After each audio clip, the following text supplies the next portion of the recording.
De Maïmonide, le guide des égarés, introduction de la deuxième partie, suite. 12e proposition. Toute force qui se trouve répandue dans un corps est finie, parce que le corps lui-même est fini. 13e proposition. Rien dans les différentes espèces de changement ne peut être continu, si ce n'est le mouvement de translation, et dans celui-ci le seul mouvement circulaire. 14e proposition.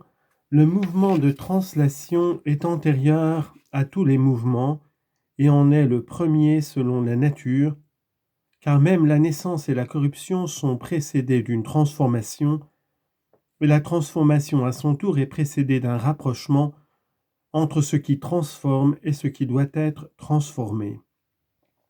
Enfin, il n'y a ni croissance ni décroissement sans qu'il y ait d'abord naissance et corruption. 15e proposition. Le temps est un accident qui accompagne le mouvement et qui lui est inhérent, et aucun des deux n'existe sans l'autre. Un mouvement n'existe que dans un temps, et on ne saurait penser le temps qu'avec le mouvement. Par conséquent, tout ce pourquoi il n'existe pas de mouvement ne tombe pas sous le temps. 16e proposition. Tout ce qui est incorporel n'admet pas l'idée de nombre, à moins que ce ne soit une force dans un corps, de sorte qu'on puisse nombrer les forces individuelles en nombrant leur matière ou leur sujet. C'est pourquoi les choses séparées qui ne sont ni un corps ni une force dans un corps n'admettent aucunement l'idée de nombre, si ce n'est dans ce sens qu'elles sont des causes et des effets, les unes des autres. 17e proposition. Tout ce qui se meut a nécessairement un moteur. Ou bien il a un moteur en dehors de lui, comme la pierre que meut la main, ou bien il a son moteur en lui-même, comme le corps de l'animal. Ce dernier est composé d'un moteur et d'une chose mue. C'est pourquoi lorsque l'animal meurt et qu'il est privé du moteur qui est l'âme, la chose mue qui est le corps, tout en restant telle qu'elle était, cesse aussitôt d'avoir ce mouvement. Mais comme le moteur qui existe dans la chose mue est occulte et ne se manifeste pas pour les sens, on sait imaginer que l'animal se meut sans moteur. Toute chose mue qui a son moteur en elle-même est dite se mouvoir d'elle-même, ce qui veut dire que la chose qui meut essentiellement ce qui en est mu se trouve dans son ensemble. 18e proposition. Toutes les fois que quelque chose passe de la puissance à l'acte, ce qui l'y fait passer est autre chose que lui, et nécessairement est en dehors de lui. Car si ce qui fait passer à l'acte était en lui, et qu'il n'y eût là aucun empêchement, il ne resterait pas un instant en puissance, mais serait toujours en acte. Que si cependant ce qui fait passer une chose à l'acte était en elle, mais qu'il y eût existé un empêchement qui eût été enlevé, il n'y a pas de doute que ce qui a fait cesser l'empêchement ne soit ce qui a fait passer cette puissance à l'acte. Tâche de bien comprendre cela. 19e proposition.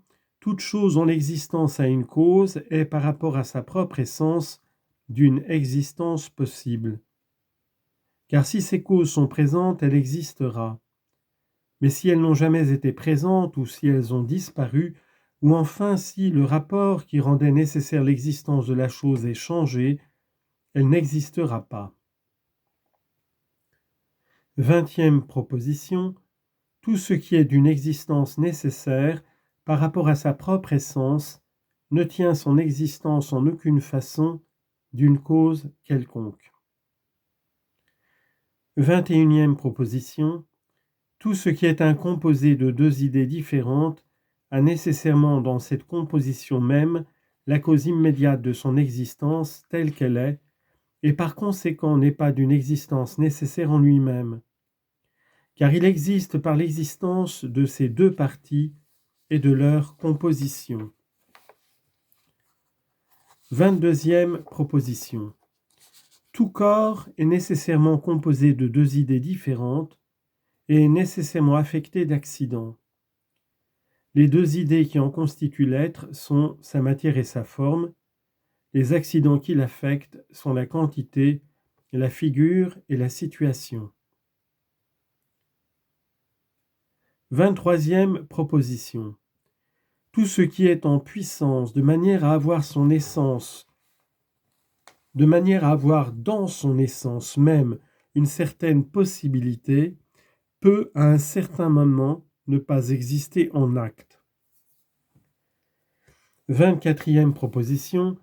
Tout ce qui est une chose quelconque en puissance a nécessairement une matière, car la possibilité est toujours dans la matière.